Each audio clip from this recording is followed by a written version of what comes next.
Hello, everyone. Welcome back to the Tree North Speaker Series. We have the awesome opportunity to interview no one, no other than Keisha Everett. Welcome to the show, Keisha. Thank you, LaShawn. Glad to be here. You ready? I'm ready. Let's do it. Okay. Let's do it. She said she's ready, y'all. So, question number one, tell us, who is Keisha Everett? That is a very hard question for me to answer, to be honest. But first, I'm a daughter, a sister, a mother, and a friend. And so those are four positions that I take very seriously. All of those have created Keisha, who I am. So I am because of all of that, being a daughter, a sister, a mother, and a friend. Say more. Say more. Yes, because when you say I am a mother, what does that look like? When you say I am a sister, what does that look like? When I am a friend, what does that look like? What does it look like to make it the stamp of Keisha Everett? So I take all of those relationships very, very seriously. If you follow me on my social media, it's the same people all the time. I spent most of my life raising my children, so that is a big part of who I am. I learned a lot. I grew a lot being a mother to my children, being what I thought a mother should be for my children. As a friend, as a girlfriend, I love my friends. They encourage me. They get me straight. They keep me sane. And so they provide that balance for me. And so now I love that. So all of that, because I have, friends that are for different things, but they all balance me out. And so it helps keep me sane in my crazy life. Because a lot of times, younger people, and we all went through that phase, that we feel like the friends, if you're not second in my motion, you ain't my friend. Right. If you try to tell me something different, we don't rock anymore. Right. So to have a friend that say, wait a minute, Keisha, that ain't right. Right. And it's important because you need that. Otherwise, you just out here thinking that your stuff don't stink. So so you need that balance. And sometimes too, especially for me, when you don't see things in yourself and somebody else can point it out to you or to give you that encouragement because they see it in you. Ooh. And help you kind of discover those things for yourself. So all of those relationships have created Keisha. What does Danville mean to you? Oh, Danville. And I don't want to sound like cliche-ish, but I see Danville as a city of opportunities. And what I mean in that is that you can do pretty much anything that you want to do right here in Danville. You can be a part of the community. You can really advocate for your community. You want to go to school. You want to work. So there's opportunities in Danville that I think if I lived in a bigger city, I would not necessarily have access to. So I think Danville provides access to bettering yourself. And some people may disagree, but I believe that there's a lot of resources, there's a lot of opportunities in Danville. You have to stay in the know, and you have to sometimes seek it. You have to want it. But I like Danville because of that. I think people that even come into Danville realize, wow, I don't think I could have did this where I used to live, but Danville has created this opportunity for me to be whoever I want to be. Yeah. Okay, tell me, so how, growing up, did you see those opportunities growing up? Did you get exposed to them when you came back after school? Like, when did you say, oh, Danville is a place of opportunity? Because I know growing up, I didn't see opportunity, but now I do understand what you're saying, and I do see it, but I'm in the know. Right. How did it come about that you could say that Danville is a place of opportunity? Because I know for a fact it probably wasn't always your language. Right, and it was not. I would say probably as a younger person and growing up, my idea was when I finished high school, I'm going to college away from Danville. I'm going to live away from Danville. It was never my plan to live in Danville because I did not see that. It was, pretty much you going to work in a factory. Yeah. And that was it. But now there's options. You have options. I like it. I visit other cities, states all the time. And I don't think I could live anywhere else. I can get anywhere in Danville in 10 minutes. I don't want to be in traffic for 45 minutes to an hour to get somewhere. Yeah. And so I think it's what you make it. Yeah. If your sights are on something different, that's fine. But Danville is growing. And so I can say now there's more opportunity, definitely, than it was 30 years ago. I've been out of high school for 30 years, so I'm telling my age. You're good. Thank you. But and so I haven't always said that, but I do see that now. Yeah. So you talk a lot about being a single mother and raising 4 kids, and all of them went to college or in college, graduated, doing their own thing. What was that like in Danville? Oh, busy, very, very busy. I had a minivan for many years. Many years. I drove a minivan, okay? I'm gonna tell you, my husband bought me a minivan one time, and I was like, take that back to sender. I pulled up in the daycare line, and it was a whole lot of minivans. All of them had the little stickers of the family on it. I started crying. I didn't have it. No I started crying. Nothing against minivans, but I'm not a minivan person. Yeah. I was like, take that back. It sat in the driveway until he decided to give me. And then I bought a red Durango. I'm back 3 rows still. I fit all the kids. And at the time we had a dog. All of that. And still was able to get things accomplished. I just felt like I didn't want the soccer mom title. But anyway, go ahead. The minivan. It's a minivan. So, busy. We definitely in the household was adamant about education. So that was first. You're going to do what you're supposed to do at school. You're going to get your education and you're going to do the best that you can do. If you are an A student, then I'm not accepting C's. Yeah. If you're a B student, I'm not accepting C's. If you're a C student, then we're not accepting D's. So we set that high, first. That was first and foremost. My kids knew the routine. When you get out of school, you're doing homework. On days that you didn't have homework, Mama created you a homework packet.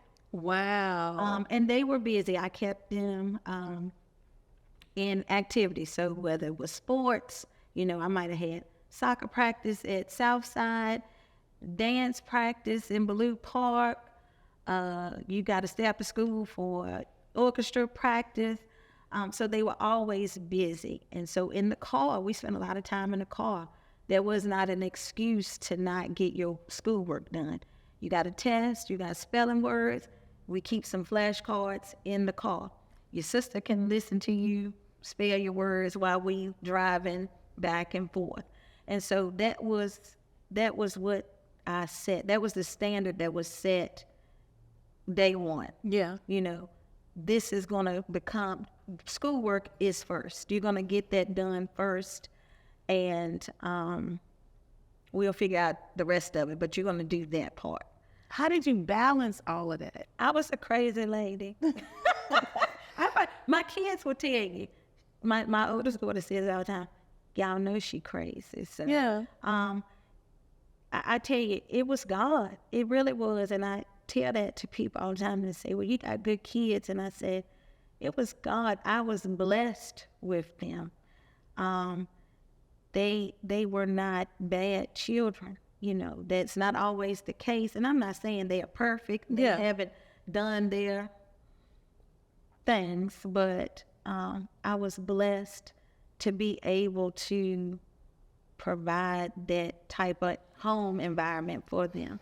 So, So it's no magic trick. Because I want to know the magic trick. It's no trick. I mean, I was adamant about this is what you're going to do. I'm the mother. Yeah. I'm Do that look in the camera. I'm the mother. So if you all are tuning in, I am still the mother. So I'm the mother, and I knew how important it was to get education, and so I had to instill that in them. And that's it. I mean, it was crazy, and I can't leave out my support. Yeah. You know, thankfully I had, you know, my family, their grandparents, their father, you know, friends, you know, who were there to provide that extra support when needed. So it wasn't I did it all by myself. I did have people in my life that if I needed them, they were definitely going to be there. So, and I think that's very important to create that support system. Mm-hmm. And one of the things I've tried to tell people, identify that support system. Don't assume because, oh, that's my sister, she gonna automatically pick my kids up. Have that conversation, establish that relationship, and then to know that, okay, on Tuesday, sometimes I might need you because I have to work to 6 on Tuesday. Right. So I might need you to pick up one kid from orchestra practice and take them to soccer practice, you know, have that. I do have a friend named Tara, and she kept her kids, when I say busy, it was the chalkboard and everything from one thing to the next. And she was adamant about, you have the exposure. Now that you're grown, you can take it and do what you want to do with it, but I'm exposing you to it. If I can't afford it, what's the scholarship? I see her volunteer behind stage to do different things. Her kids were so exposed to so much stuff, but she had a strong support system. She was sending them text messages with the daily schedule and all of that. And I'm not that extra, but she made sure she established that for her kids, and she was like, as a mother, it's my responsibility not to assume that somebody's just going to stop what they're doing to go pick my kid up from soccer practice. It's my responsibility to make sure those things are in place, that if I can't be there, who's the backup? Even in an emergency, she was like, no, who's the backup? Identify your support system instead of the assumption of just because I'm going to do it. And that's important. You know, and even Dan, you mentioned work. And I was fortunate enough to work in places that I could be flexible with my schedule, that I could set my schedule, so to speak. I could take lunch. You know, school call, I can leave and go check, you know, whoever out of school. So all of those things played a part in me being able to do what I did. And I think that's a part, you know, a lot of times, I don't care what type of job you have, a lot of these organizations and manufacturing companies need to take that into account to have some type of policy. And I know some places, oh, if you leave, you got a point. Right. I got 3 kids, and they gonna get sick, and I'm gonna have to leave. And I'm gonna have to leave, you know.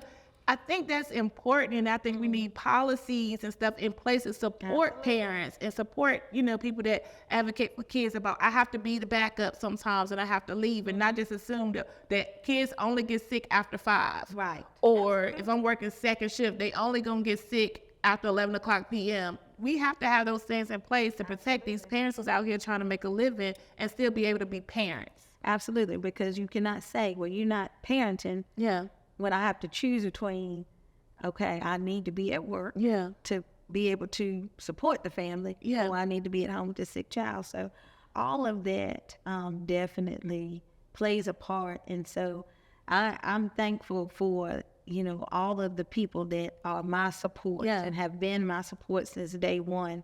I could not have done it without them. So it wasn't a one-woman show. But it all worked together and played a part in me being able to raise them as I did. And whenever I think about education, I always think of you.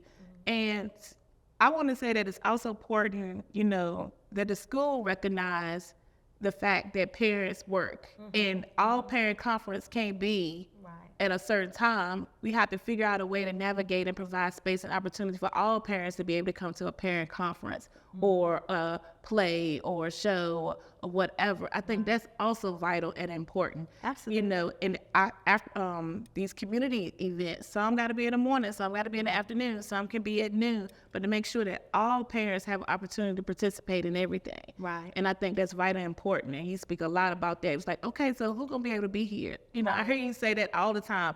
So is this available for everyone? Who's Right. going to be able to be here, you know, at this time? How are we going to get them the information if they can't come because they at work? Right. And, you know, sometimes you have to, now, today, you know, like I said, my oldest child is 29, so 24 years ago, Yeah. they look completely different than it looks today. You may have to go out to where people are. And so learning how to navigate that now in this time, it is different. It is challenging because some you're going to feel like somebody didn't get access to it.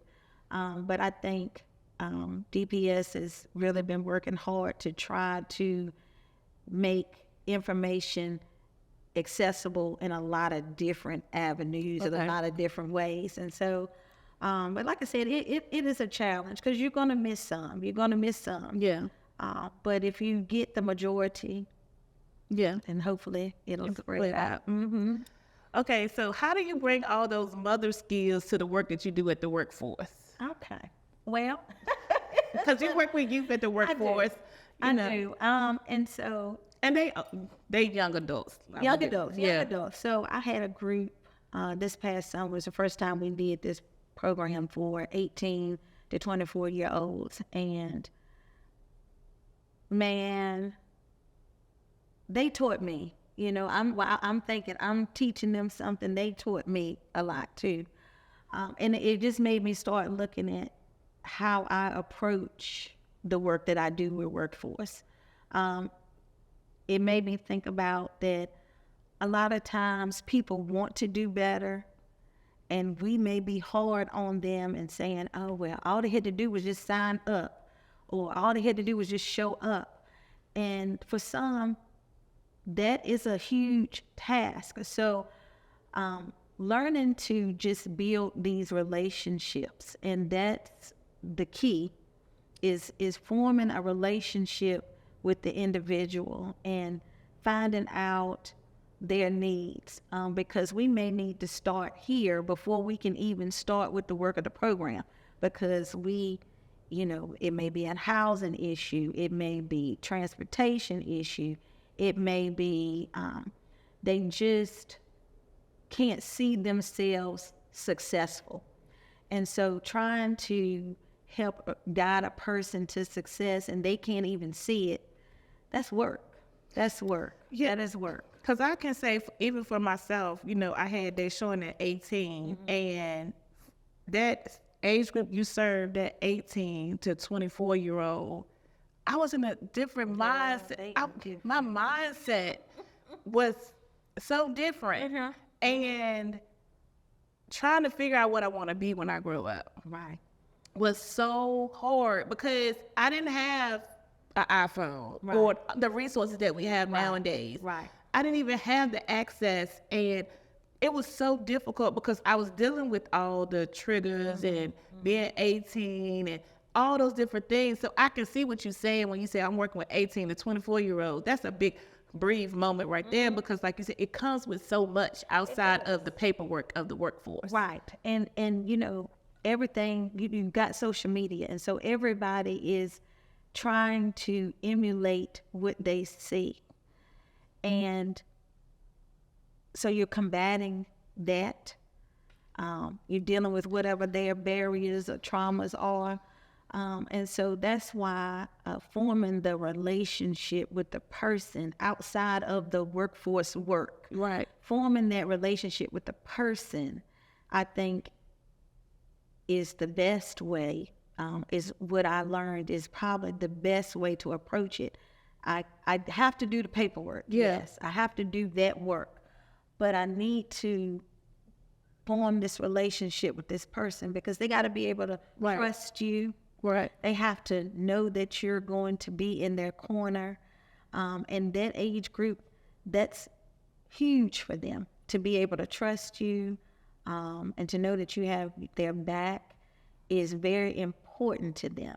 And so they taught me that this past summer, they taught me that that was most important out of all the work that we did. That's what it really boiled down to is, am I going to be there when I said I'm going to be there, like I said I was going to be there?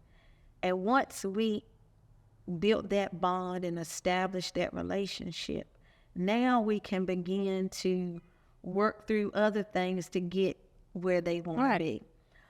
So that is how I take the mothering. I think that was your initial question. Yeah. How I take the mothering piece with me is, okay, this is like one of my kids. You know, what would I say to my child?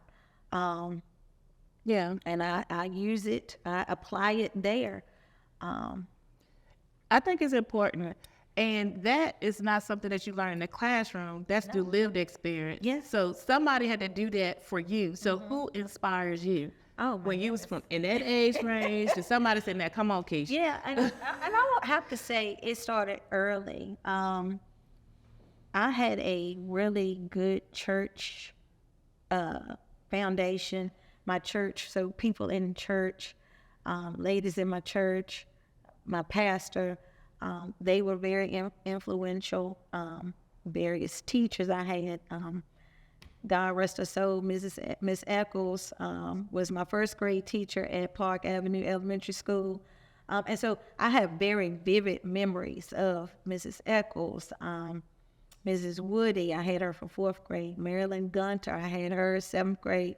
And so Mrs. Brakely, I had her at GW. And you see how you naturally go back to education? But go ahead. Yes. And so these are people who I wanted to be like. I wanted to be like them because they really made an imprint on me coming through school. And once I graduated, you know, I have lots of moms. I had my mother who recently passed, and I have other bonus mothers that I have, who have always supported and encouraged me. And that goes back to me saying, you know, sometimes people see things in you that you don't always see, or you don't always trust that, okay, I don't know if I can do that. So I would say those are some persons who definitely impacted my life. Okay. Why is education so important to you? Why is it important? And my kids will tell you, I say it all the time, this is one thing that no one can take from you. When you get your education, it is yours. You have worked for it. And knowledge is going to open the doors for so many other avenues. So it's important. It should be number one. It should be something that you want to have. And that was something that in my household we tried to not just, okay, you need to know this, but I want you to be a seeker of knowledge on your own. I want you to want to know. I want you to want to try to find out for yourself. So, and that's different. I like how you said that. It's not education, a seeker of knowledge. A seeker of knowledge. Yeah. It's like this is the information that you have is powerful beyond a job. It's powerful beyond a bachelor's, master's, doctoral degree. It's the knowledge to create the person of who you are. Right. So be a seeker of the knowledge, not of the education, of knowledge. You want the knowledge. You want to know. You want to be in the know. You want to teach. But, you know, I mean, and so that is it. And time my kids, when I'm like, no, she is worrisome. I'm sorry. But, you know, want to find out on your own for yourself. You don't have to accept this is what it is. Research it for yourself. Expose yourself to some different ways of thinking, because the world is always changing. So you need to be open to it, and having that knowledge and being able to dissect what you're taking in is going to help you be able to do that, to navigate the world. Because I tell my kids all the time, they ask me a question. I was like, did you look it up? They got the best, and they got the best tool, and they will not use it. They will not use it for that. They'll even text me. By the time you text it to me, you could have put it in the Google search. And had the answer. That's probably more than likely what I'm going to do. Right. That's it. That is it. You know, people say, oh, you're so smart. And I said, well, I'm smart about some things. But I said, I like to say resourceful. Like if I don't know, I know where to go to get the answer. You laid some seeds down today. You know, and so it's not about resourceful. I don't know it all. And I can find out. If I want to seek that knowledge, I'm going to find out. So that's how you kind of foster a lover of education, you know. What does sitting on the school board means to you? Oh, what does that mean? So, quick background story. My kids went to Woodrow Wilson Elementary when it was open back late 90s, early 2000s. It was a magnet school when it first opened. And you know where Woodrow Wilson is located on North Main Street. So that area at the time was not a desired area for Danville. And so that school... You be trying to be political correct? Go ahead. Okay, I'm sorry. That school, there was no... everybody got free lunch, free breakfast at that time. You had to qualify for it. 98% of the student population in that school qualified for free or reduced lunch. So that tells you it's a high poverty school, right? But what that school created was a family. The custodians, the crossing guard, teachers, janitors, whomever knew the families, knew the students. And my first leadership role there was as a PTA president. And I did that work, and the principal there at the time was Jocelyn Fitzgerald. And she was very big on relationships, and that was what she talked about in that school. And she gave me opportunities to kind of do what I'm doing today, come in and talk with other parents about how to be engaged and involved in school. So it started then. That kind of sparked my community work, I guess, so to speak. So the PTA president, PTA mom, booster clubs, teen moms, all of that kind of stuff kind of sent me here. And then also to my background is education. So I worked 10 years for a Sylvan Learning Center as an education coordinator. I left there. I taught about 4 years for a private day school. I did behavior specialist work with Madeline Center. And so now I'm with Workforce. And so all of those things kind of prepared me to be a part of the board work, because now I understand the education piece, but now I'm on a policy side. Mm-hmm. And so when I have to vote, or we're thinking about things and we're making decisions, I'm thinking about it as a parent, as an educator, as a community member, not just I'm on the board and this is, you know. So all of those things have played a key role in me being on the board, I guess, in my mind, qualifying me to understand board work, because I've worked in that. And whenever I talk about you, the first thing I was like, she used to work at Sylvan Learning Center. And I was like, that's the top tutoring program in the world is Sylvan. Yes. I mean, and people don't understand, I think, a lot of times what you bring to the table, because you good at being the sixth man. And in basketball, that's the first person that come off the bench. Right. And you good at being behind the scenes. So a lot of times people don't really understand what qualified look like. So, you know, me out here repping, I'd be like, she is overqualified for the position, any position, because she brings a level of education that a lot of people don't even have access to. Access to, and to do it for 10 years. I mean, I remember you tutoring my son, and you was like, if you can get him to the public library, I'll tutor him. And a lot of times it went without payment. So I do want to say thank you for that. Absolutely. And him learning to see how to read in a different way, to be taught in a different way, to be in the library, touching the books, going through the pages, and it was just not a science book. He was like, okay, so what are we doing today? Science. Okay, put that book down. Let's go find a book in the library that talk about reptiles. To make it that creative learning and do it in a different way that he left inspired and also wanted to read and wanted to learn. And that's what a lot of times you bring to the table when we start talking about policies and project-based learning. It's about how can we make all kids be able to learn in their unique way. Right. And I know for a fact you do that. I know for a fact. Well, thank you. Yeah, and it's hard. It's hard, you know, when you have to do it times 20, times 21. You know, Yeah. it's hard to do it. You got to do it times 10. I mean, it's hard to do. And so that's why I enjoyed tutoring, because it was one-on-one or two-on-one.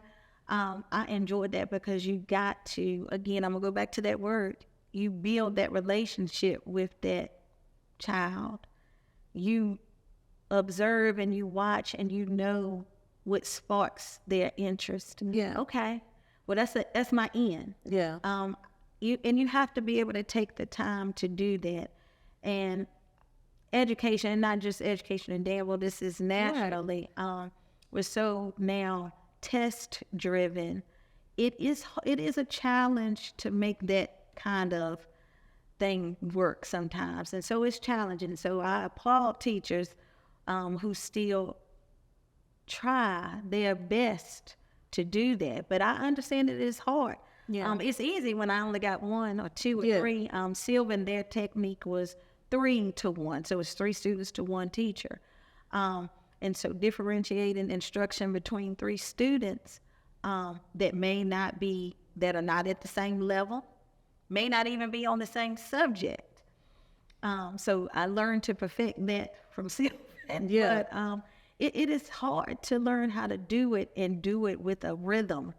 While you're dealing with, you got to deal with behavior issues. So I applaud teachers. I, myself, do not have a desire to be in the classroom. I am where I need to be. Right. Because I'm getting old. But it is a task. It is a task. It is a task. How do you think the school board play into economics? Oh, this is a good one. No, this is a good one. Well, Look, I took the lean in. I want to say first, education is going to affect your city, so therefore it's going to affect your economics. So you're looking at the more people you have educated, your crime rates should go down, your poverty rates should go down. So that's broadly how it impacts that. More locally, we are, the schools are grooming, they're educating, they're preparing the future. So these children that are going to come out, this is your new workforce. This is going to be your workforce. So school has to get it right. School has to try to get that right. Then if we look at the budget pieces, when it comes to the economics, we have to make sure we use our money in the best ways possible, because not only does school have to have the job of educating or teaching children, School has to feed children. School has to transport children. School has to provide tutoring services for children. They provide health care for children. They provide mentoring. So it's all of these moving pieces to education that sometimes people don't understand, that it's not just about the kid went to school and sat in class. All of these other pieces have to be in place just so the child can receive the knowledge. Yeah, and that's all part of the And workforce. so, right. And so that is the economic piece. The money has to be there in order to make all of those pieces fit in the puzzle. Yeah. Okay. Look, the talent didn't cut off. You done got so deep, the talent didn't cut off.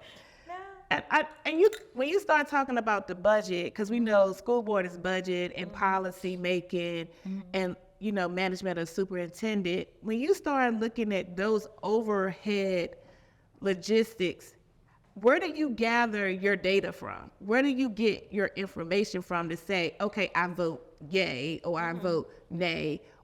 How do you get that information? Well, there's a lot of information to get, Yeah. and it can be overwhelming. I will say that the department heads do a really great job.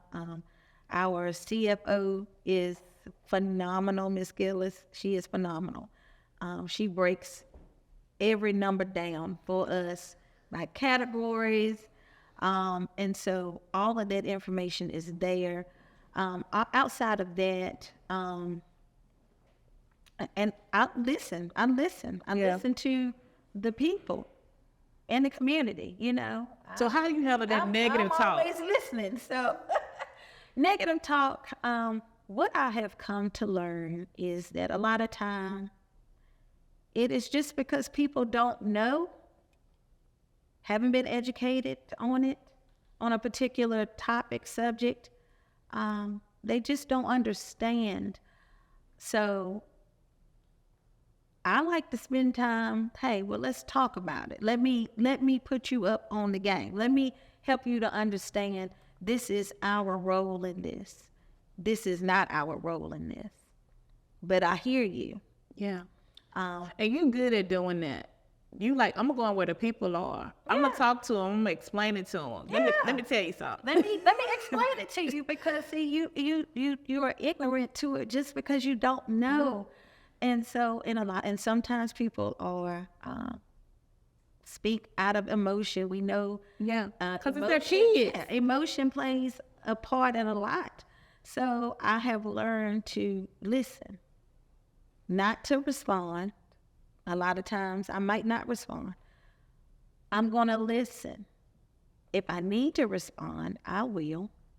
If you want a response, I can give it to you. But a lot of times most of my encounters have just boiled down to people not understanding or not knowing. And so again, knowledge. Yeah. Having the knowledge. So that is part of my job as a board member, is to educate the community. What goals do you want to achieve by being on that school board, though?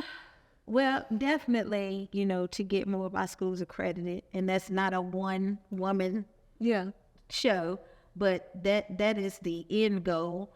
But while I'm on the board, what I would like to see is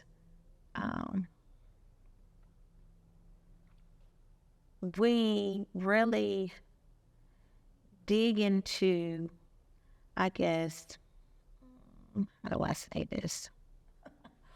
I would say I want to see the morale across the district improve.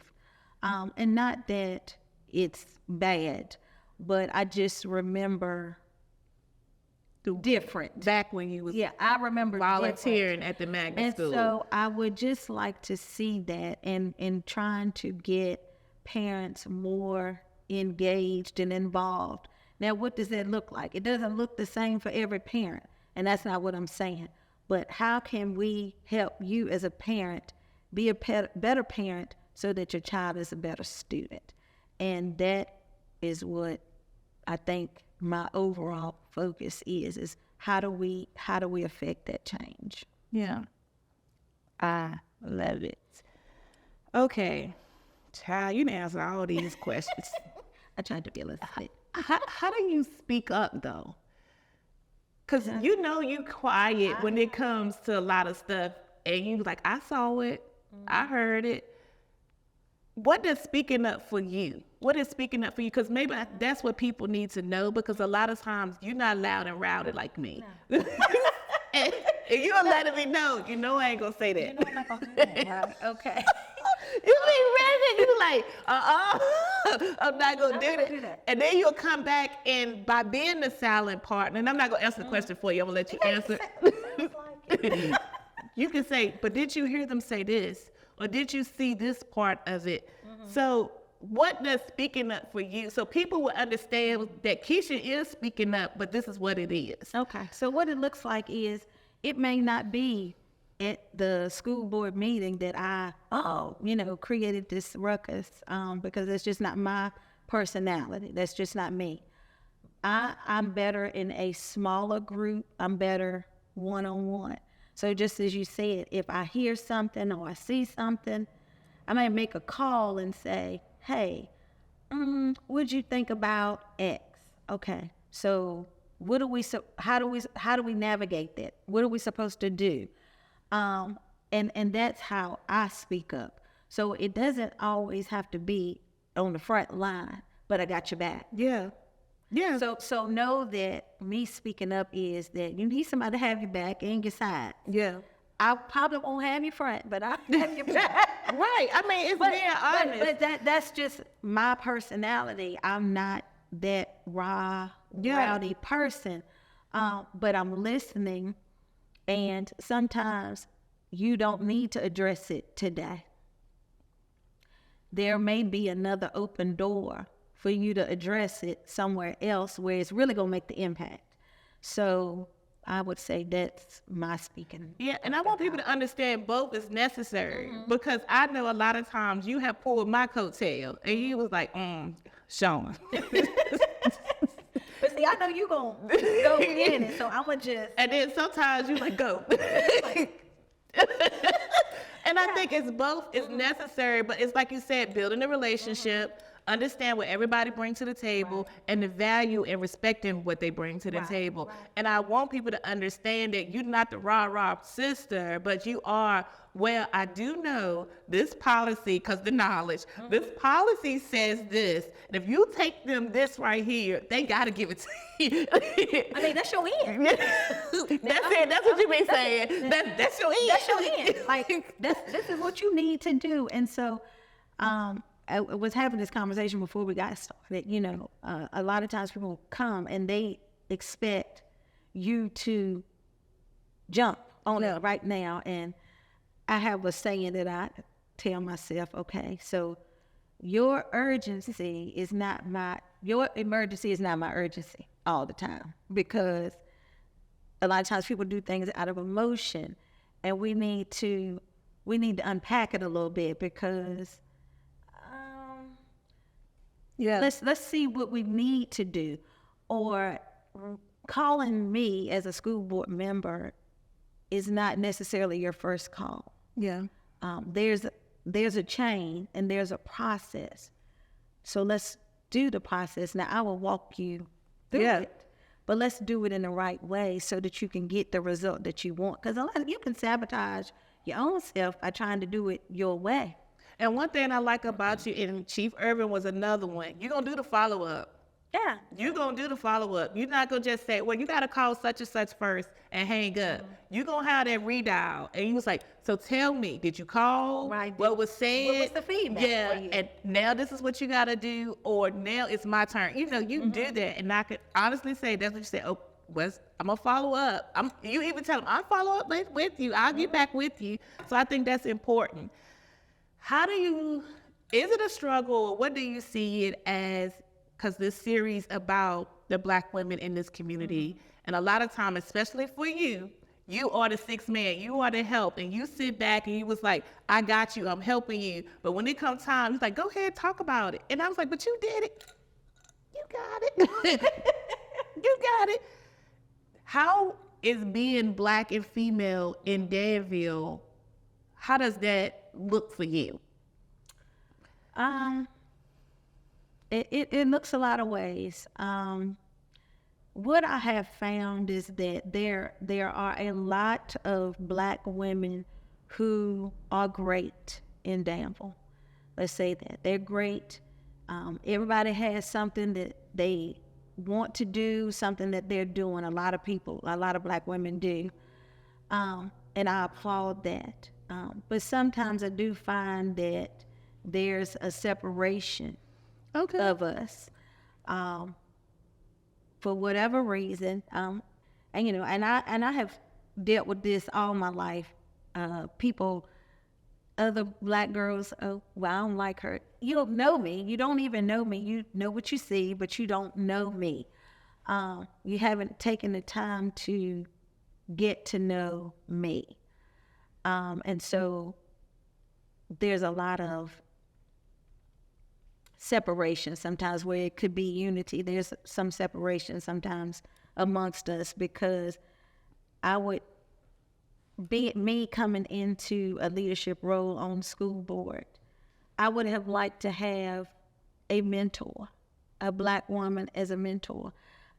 Maybe I should seek one out, but it would have been nice to get someone to come to me and say, hey, I want to take you under my wing. I don't see a lot of that happening. I think we could do better with that.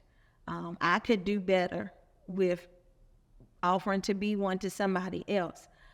So that's something that I feel with it. Also, too, sometimes you don't know where to go when you got a problem, how to handle it, because navigating in these waters is hard. And for me, it's a male-dominated world. Okay. There's 2 women on the board, but most meetings, if we meet with council or whatever, that's men. It's a lot of men. It's a male-dominated. Leadership, a lot of times, is male-dominated. So as a woman and as a Black woman, understanding how to navigate through that, knowing when to speak, not to speak, how to speak, what to say, where to go. I think we could do better at helping each other understand it and having a safe place to go when, okay, I just don't know what to do with this. Yeah. What's your take? What do you think about it?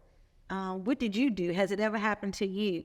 So more of that is what I would like to see amongst us. Because it's not a competition, I guess. I want to say that as well. We don't have to compete. What you do is what you do, and you do it well. What I do is what I do. There's room for us all. So we don't have to be in a competition about anything. We can just help each other get better. And I do say a lot of it is not so much competition. Like you said, we all navigating in new water. And a lot of it is just silo work.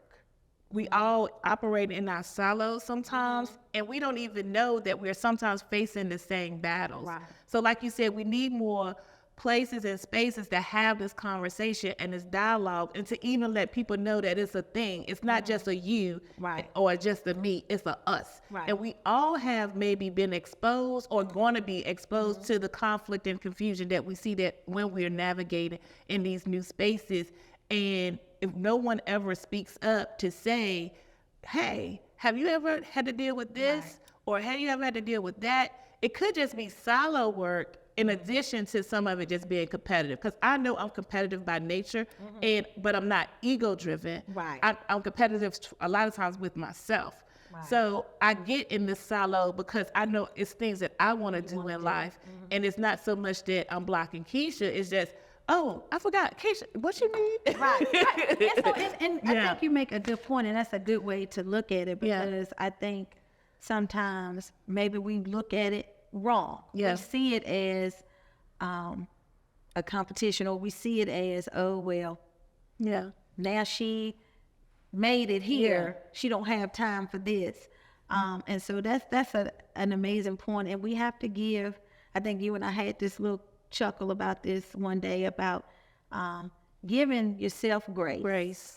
Giving yourself grace, giving others that grace to operate as they do and not taking it personal. I think a lot of times we probably take things personal when we don't need to. Right. Or shouldn't. Yeah. And I think grace for me is harder to give myself grace than I give others. Right. Like I roll out the red carpet of grace to other people. Then it would come to me like, you should have known that. Right. You should have did that. You should. And I was like, oh, come on now, Sean. Like I do that to myself.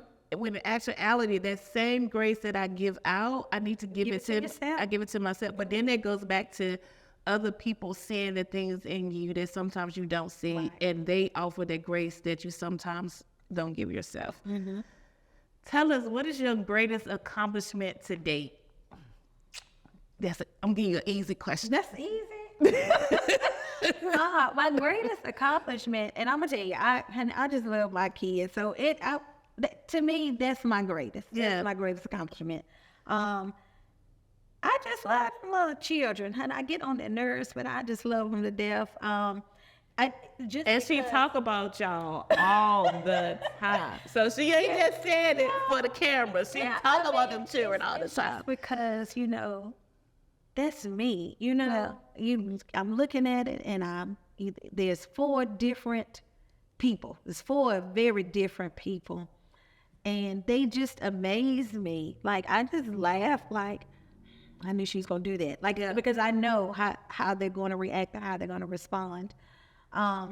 So I would say that is one. And then hats off, because I'm not a single parent. I don't even know. I don't know. I just don't know. Raising kids is hard. So I just don't know how y'all did it. I mean, that's why I feel like it's a magic trick that you guys pull out y'all's head. It was not. It honestly wasn't. I'm telling you, honey, it was the grace of God. I mean, you might have to get another interview for them to tell their story, but this is mine. Yeah.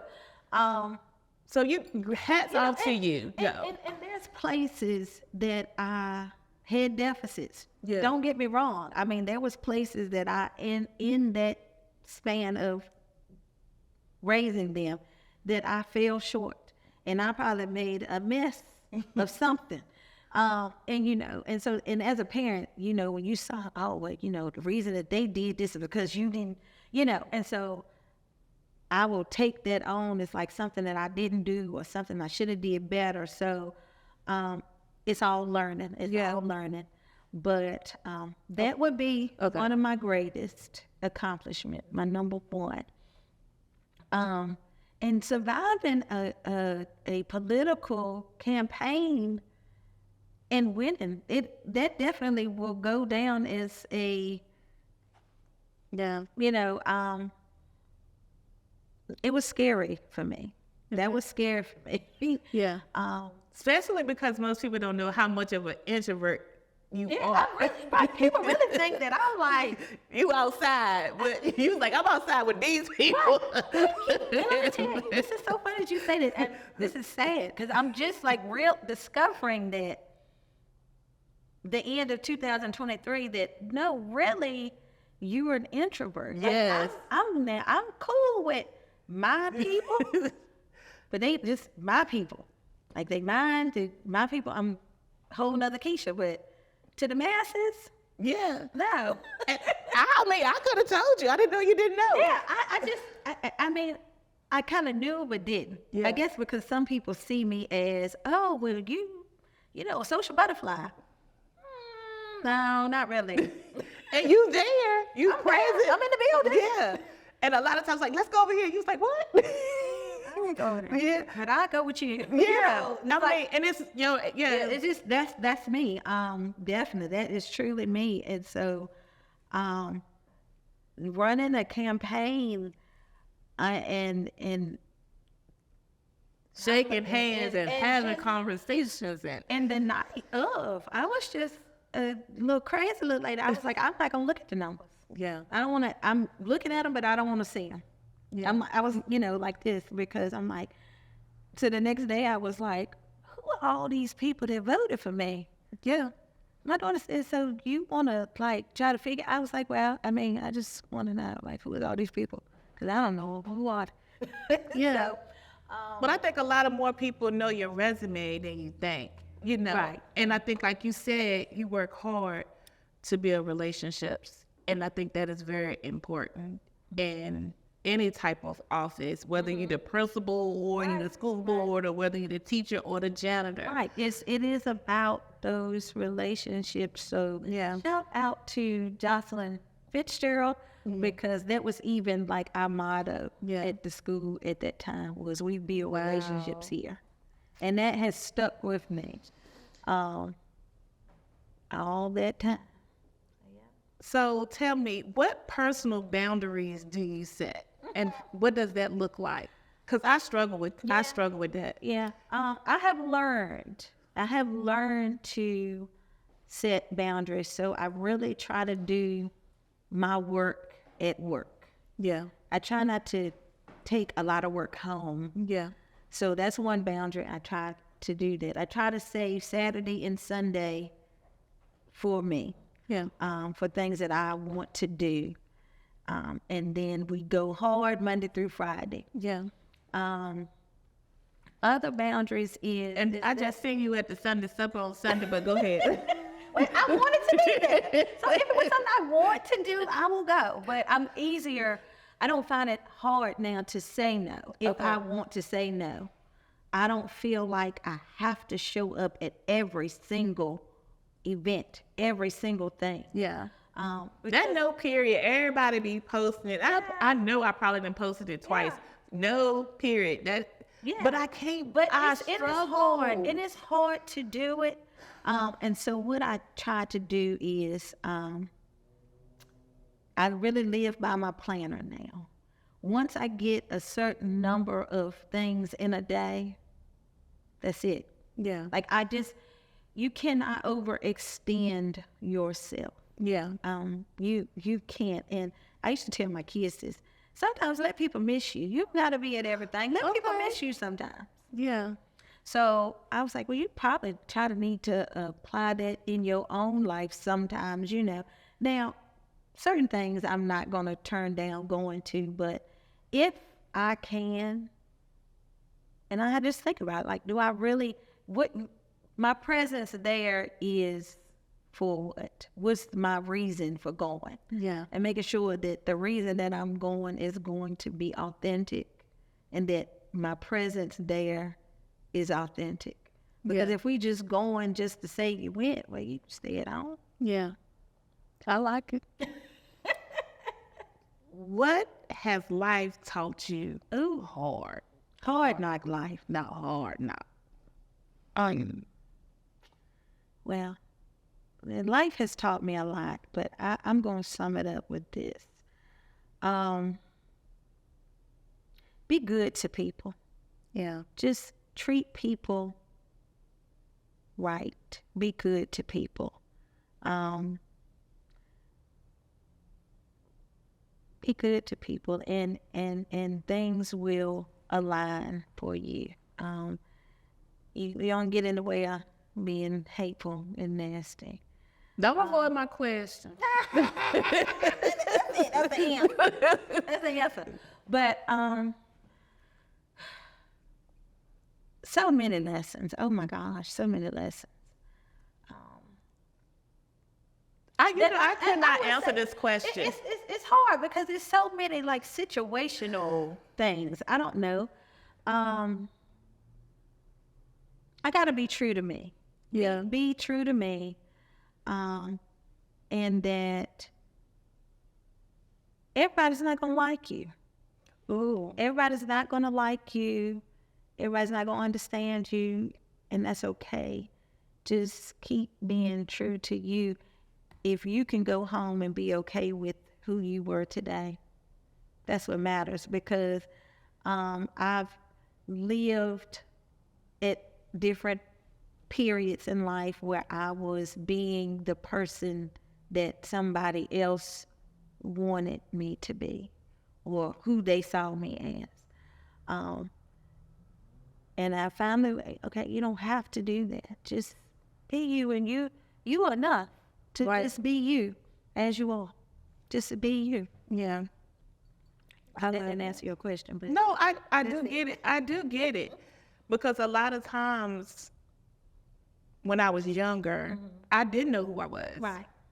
So when you was like saying, be you, just be who you are, I didn't know Right. I didn't even know who that Right. was. Right. To say Right. I was being authentically me. Because I didn't know what that meant. Right. Because I was trying to define myself, and I started motherhood early, and in a broken place and all of that. So when you was like, be you, I didn't know who that was. Right. And we're still discovering. You're still trying to figure that out. So when I get questions like, well, what do you like to do? Or I don't know. Yeah. I mean, I'm still really navigating that because I was just a mother.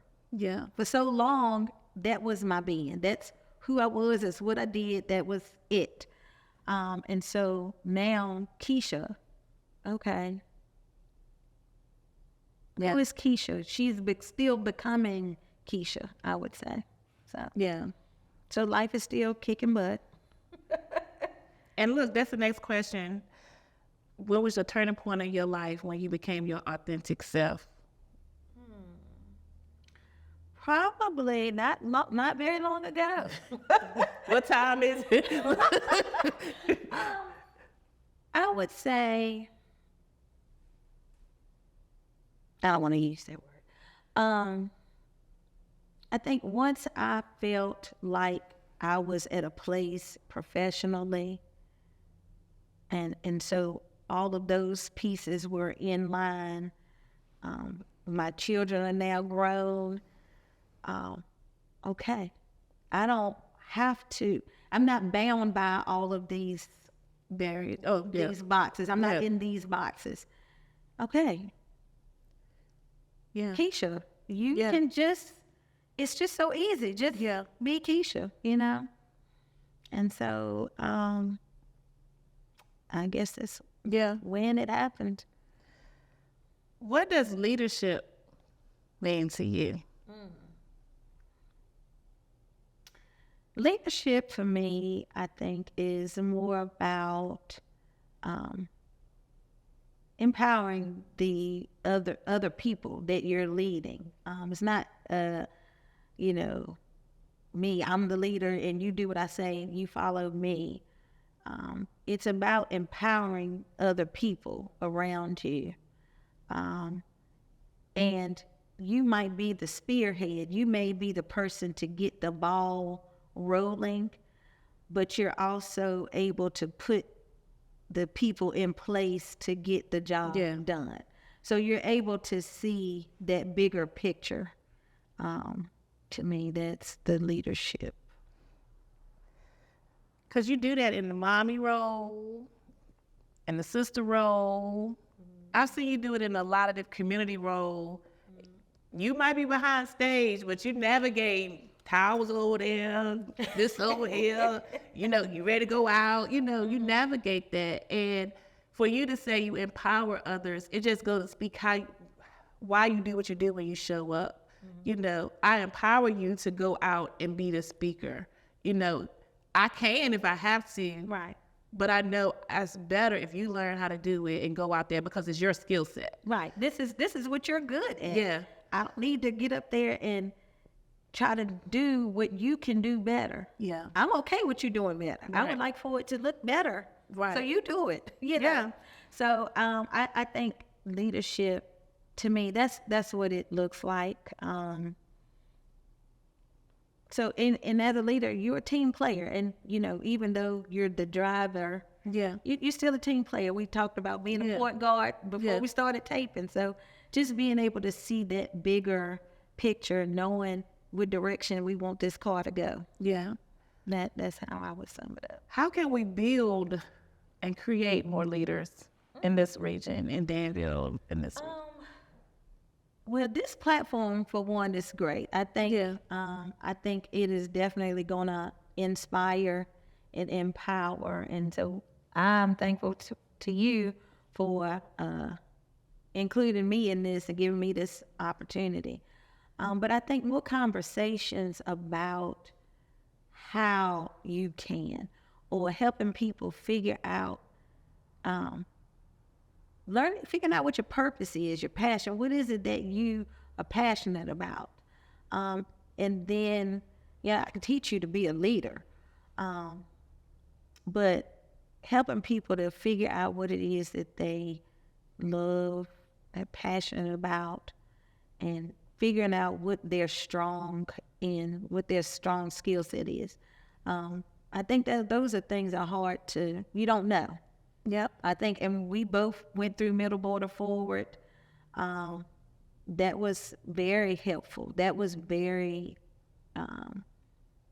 helpful to me in helping me see my strengths, what my weaknesses were, understanding me as a leader.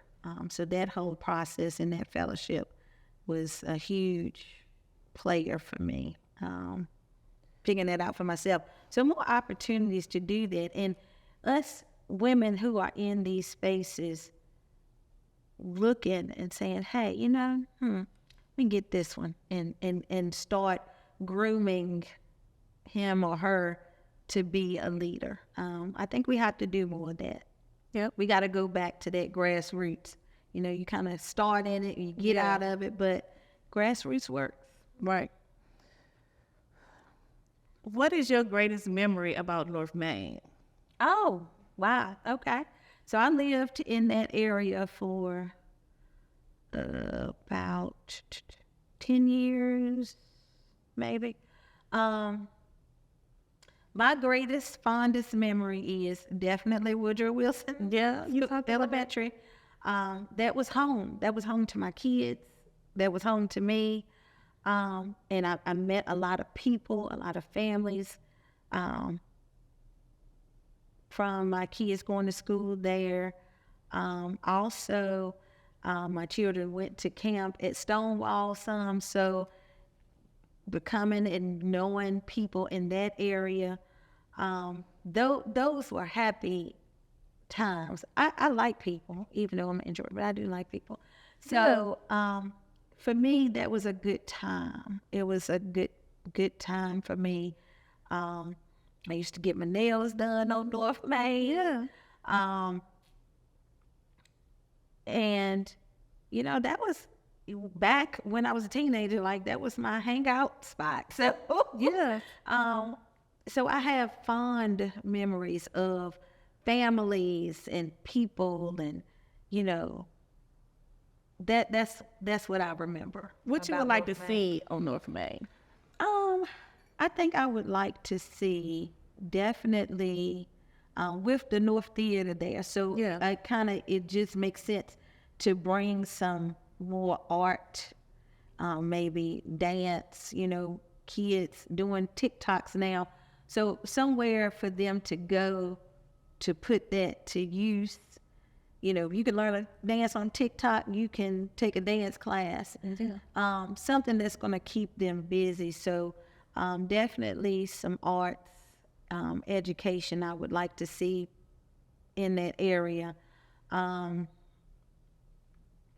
I would like to see, in which I think they're already doing some of the homes are being fixed up. So just, breathing some fresh air back in there. And I think I like the arts. I dance, my kids dance, cheer, all that. So Did you say you dance? I did. Okay. It used to be Martha Folks on, what is that? I can't think of the name of the street. Anyway, that's what it was. I went to Martha Folks Academy of Dance years and years ago.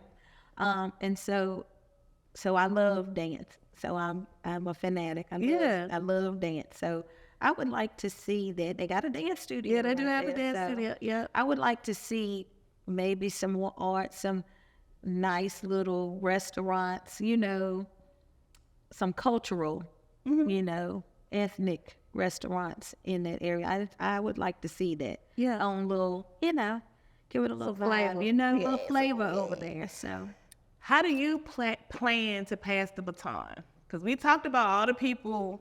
Who passed to me? How do I plan to pass it? Yeah. And so I do have to be more intentional, and going back to talking about, who do I see as a possible up and coming leader in our community.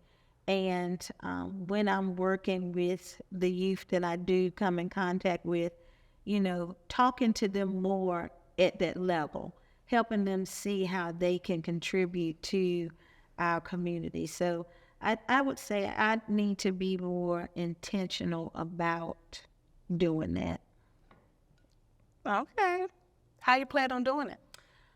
Well, I'll be talking to them, definitely. But, exposure, like you said, that exposure is important. So I had a young lady that I worked with over the summer, and I said, well, I just saw, in her, I saw me at a young age, young mother, young single mother. I saw her, very bright girl, and you could tell, she can go places. And so that was my talk to her, was that I know that she's got a lot that she can give. And I understand your circumstance, but it doesn't have to be the end for you. You can rise above this situation. And so, I still stay in touch with her, how's the job going, how the kids, blah, blah, blah, whatever. But when there's opportunities for her to come help me do something, she was the person, okay, I'm going to reach out to her, put her in this space to show her, hey, you can do this too. This can be you. So exposing, exposure. And so now she will call me and say, hey, you got anything going on? And that's what it's about, because I think I spoke about it earlier. Can you even see yourself successful? And the job that she was able to get, she worked it over the summer as a internship-like situation, and they offered her a full-time job. And so I said, did you even ever see yourself here? And she was like, no. And so that was huge, because she never even imagined that she could be doing what she's doing. And so I think opportunities, when I have those opportunities to bring people into these circles, I need to be more intentional about doing that. So thank you and that's why I asked that question. Me and checking me on that. That's why I asked the question, because we all have the mindset to be able to do it, and in our hearts, the people that I've talked to, in their heart to do it, but we don't sit down and intentionally lay out what does that look like. I know I don't, but sometimes I get checked on. It's like, you telling everybody else? And it's hard, because you do. And people, that's something I want people to understand, is that, we get caught up in doing, like you said, you get siloed in the work that you're doing.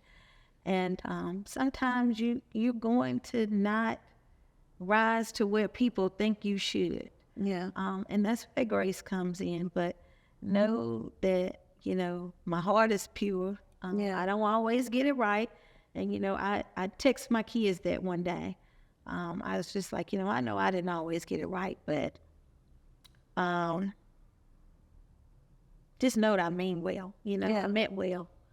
And if you have, if they have kids, you will know. Yeah. You're not going to always get it right. But did you operate from here? Yeah. Because I told my daughter, because I look at my kids with the same amazement, and I text my daughter today, and I was like, I really look up to you. Yeah. I look up your kids, your daughters. Right. Woo. I just feel like, I wish I could be that confident, had been that confident in me at that age. Or been able to say that at that age. Even now. Yeah. And I be telling her, I was like, I look up to you so much. You step forward in a different way that I step forward. it just looked different. It does. And It looks you know, she texts back this long text. She's like, I can't believe that, Mom. You the one who taught. I didn't. Like, Right. I'm telling you, Lee, I didn't teach. I didn't teach you Girl, that. I don't know what I taught you, but I'm glad you learned something. I'm glad Maybe you you learned- interpreted Right. that way. You And know. I said, well, maybe you learned what not to do. You know, because that is lesson, that's yeah. my story. Yeah. That is my true story. Is that I learned what not to do as a mother, or what to try not to do, because my grandparents really raised me, and so while I had a relationship with my mother, it was not like it did not look like what it looks like with my kids. Right. And so that's why I say that is my biggest accomplishment, because I intentionally, this is what I want it to be like for us. Yeah. So, Yeah, and I think, you know, you got one son, and mama's boys, they seem a little easy, even though they boys are my boys. You know what I mean by that. It's easier because you have a different type of expectations. It's more hand holding. That's what I want to say. It's more hand holding with my boys, Right. and with my daughter, I feel like I had an expectation of her that to not go through right, what I went through. You know, I tell people all the time, and I cannot teach my sons to be a man. I can't. You know I can raise them. You know, I can. And luckily I had a partner in doing that. But I can teach them to be a gentleman. I can teach them to be a gentleman, but I can't teach them to be a man. But my daughter, I feel like it was my responsibility to teach her to be a woman, a Black woman. And I just didn't want her to make the same mistakes that I made. Right. And I think a lot of times that I feel like I burdened her down. She said I didn't. You know, the same thing like you talk about. And I didn't always get it right because my mom is just a loving woman. Right. She's just so sweet. And you just almost want to do right because you didn't want to hurt her. Right. I was not that, you know. So I felt like, how can I raise her in a way to create this magical Black woman that I want society to respect and love and appreciate, and but also vice versa, that she grow up to be respectful, loving, and appreciative. And I felt like sometimes I failed at that because I maybe was just too raw with it, you know. But you know, it's different times, and I think they can handle that. And one thing, and I would share this with other parents, is be real with your kids. Have the conversations that when we were growing up, nobody wanted to have with us. Right. And we had to learn it out there. Yeah. Have those conversations with them. They may not seem like they are listening or receiving it, but I promise you that they are. Yeah. And that's all you can do as a parent, is do the best that you can. And you won't get it right always. Yeah. But you do what you can do. Yeah. Take a little bit you learned over here, a little bit from here, a little bit you saw on TV, and you just, hey, look, you do, and you know, you have multiple kids, and you know that the way that you handle Lily, you can't do JoJo that way, you know, vice versa. So learning, you know, how each one of them operates. Well, you know, I can't say this to this one. But I'm going to give it to this one like this, you know, because that's the only way they're going to receive it. And so just knowing that, knowing how to interact with them, it's taking time to learn them. You're going to learn them, and they're going to teach you something. Because Isaac say a lot of times when he was growing up, why are you yelling at me? It was JoJo. Well, JoJo can't handle it, so I yelling at I'm going to yell at you because, see, you don't care if I'm yelling. And then JoJo heard it. Right. Yeah. But he caught it. Yeah. So it's that, and it's really and truly that type of situation. Yeah. Like, it's, you know, like I said, I'm still learning. Yeah. Still learning life. Because this adult parenting. is different, and knowing how, because I still see them as my babies. Yeah. You know, that's what I see. I don't care how old you are. This is what I see. Right. And so I want to be that way. And I'm learn, okay, that it's not going to work. Yeah. So I had to figure out a different way to not, I don't want to say I'm their friend, because Yeah. I'm not. But now I just have to be a parent to an adult and wait for them to want the help from me and not trying to force my help to them. Look, I'm breathing. I'm breathing. Because my oldest daughter is... This whole episode she is is for about me. me. It's It's for about me. me. It's okay. It's for about me. It's with No, you. this whole episode is literally for me. My oldest daughter was saying, and she's so sweet, she is saying, well, all right, Mom. Yeah. All right. That's Deshaun, yeah. Okay, then. Well, all right. Well, I'm going to go ahead and get off the phone now. You know, I get that from her. My middle daughter is, okay, Miss Everett. Yeah. That means that we've had enough. But now I take those signals, okay, I have went too far. Yeah.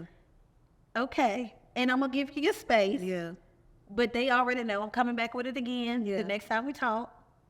But, I mean, this is what we do. But now I can respect.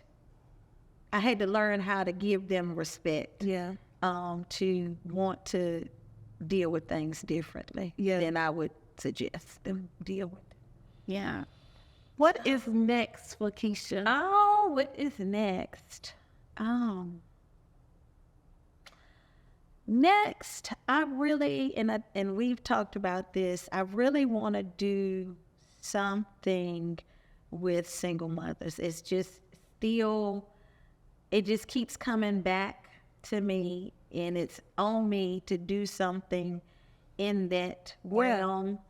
I have not wrote down exactly what it looks like, but I am going to do something with our single mothers, whether it's an academy or mentorship, something. I just want to do something because, like I said, whatever is going on outside of the school is reflected into the school. And so just helping families hone in on how they can be successful is what I want to do. Now, I don't know what it's going to look like. But that's what I'm going to do. What legacy do you want to leave behind? We always talk about legacy, so I would like to leave behind that. Well, I'm a helper by nature, so I think I'm definitely going to be remembered for that. But my legacy, I think, will be serving the community, not just as a school board member, but like I said, as this unfolds with single mothers, just changing that whole trajectory, helping to break those cycles. That is what I think I would like to be the legacy. Yeah, I've never did this with anybody else, but I will say with you, one thing that I will always remember with you is if I don't have but one cheerleader, I know I got one. You gonna cheer somebody on. You're gonna say, you the cheerleader. I know you love to dance, so I don't know if you're doing it as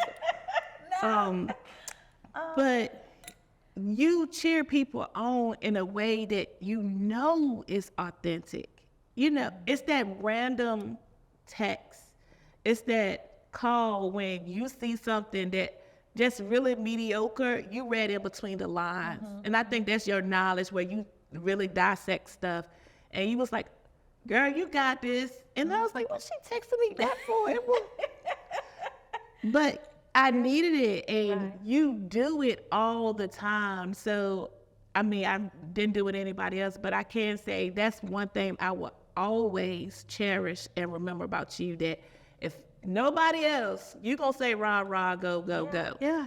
You know. It's just I get a joy out of seeing other people Yeah. win. Like I want to see you win. I want to see you doing good. And I'm like, because it also inspires me. Yeah. And so it makes me happy. Yeah. And so I don't have a problem with saying, girl, Yeah. like, I really like the way you Yeah, that's how you do it. That's how you I do it. really enjoyed that. And I don't know. That's just And that's rare. It's rare. I don't. It's never about me. Yeah. And I don't know. Well, some people may beg to differ that I might be a little spoiled, and I can be spoiled, but I'm always. I want to see people. I like to see people happy. Yeah. I like to see people doing what they do, and because I'm like, oh, well, maybe I could. You know, it just gives me a joy, and so. And people like you are always on the winning team. And what I mean by that, regardless of the score, regardless of the outcome, you see everything, the opportunity as the win. Right. And so people like you are always on the winning team. And a lot of y'all look for the Keishas in your life because they are rare. Yeah, And when you find someone like you, people realize, oh, that's what that is. That's a Keisha. And be thankful that the universe, God allowed you to cross paths, because everybody's not going to rah, rah, cheer, cheer, regardless. So thank you for being that. And that's one thing, like I said, I will always remember about you. And we are not going to cry.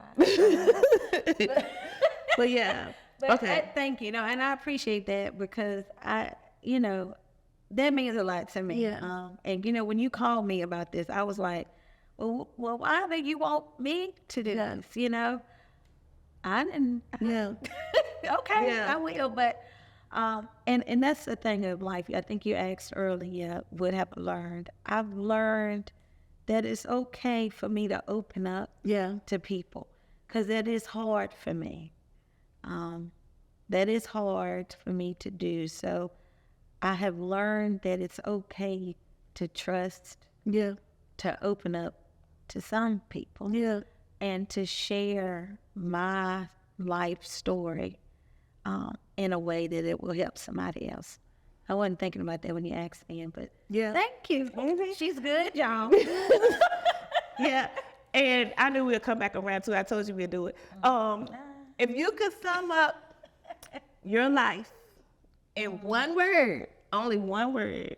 I didn't see that question on. I know what it is. Oh, this hard, Sean. I'm gonna say peace. Ooh. Now It opened up something else. say more. That's my thing. Say less. Peace. I totally agree. Peace is priceless. It is priceless. I have, without getting into all the ins and outs of life, but life is life. Yeah.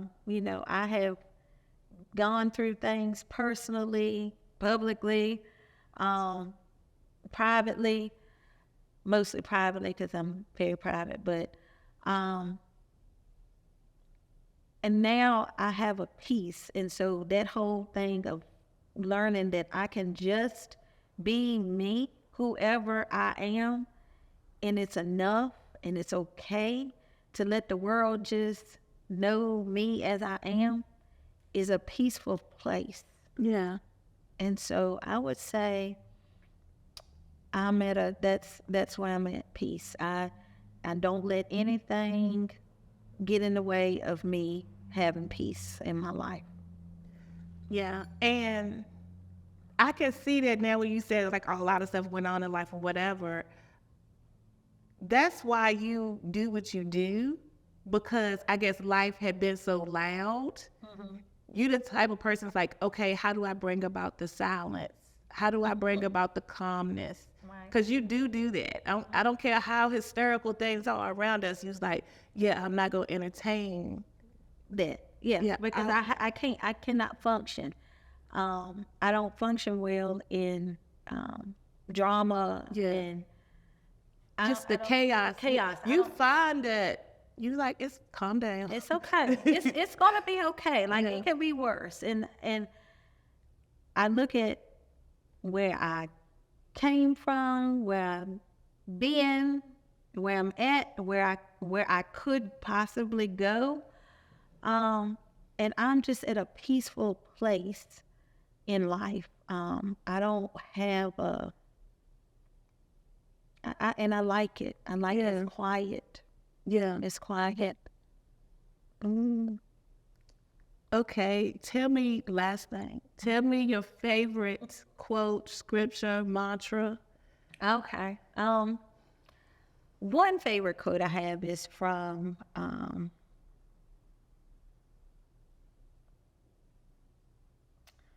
that's two. Okay, one quote, I guess, I'll take it back to education because this is what we do. Education is for improving the lives of others and leaving the community and leaving your community and world better than you found it. Okay. Now give me your Keisha quote. So that's what I'm saying. So, and what I like about that is that kind of sums it up. Yeah. Like, if you're not doing anything to make life better. Thank you. Okay, now you? that's what I want. Okay. But that is the quote you when? asked me for, a famous quote. Okay. So, yeah, if you're not doing anything to make life better for you, others, what are you living for? Like, what are you doing? I mean, and others could be just your immediate family. Just striving to do better every day. You get a chance every day to just try to do better. And it's hard. It is hard, and I don't have all my stuff together. Lord knows I don't. But I'm thankful for the opportunity every day to get closer to that. So you guys got it. Thank you for tuning in to the True North Speaker Series. See you next time.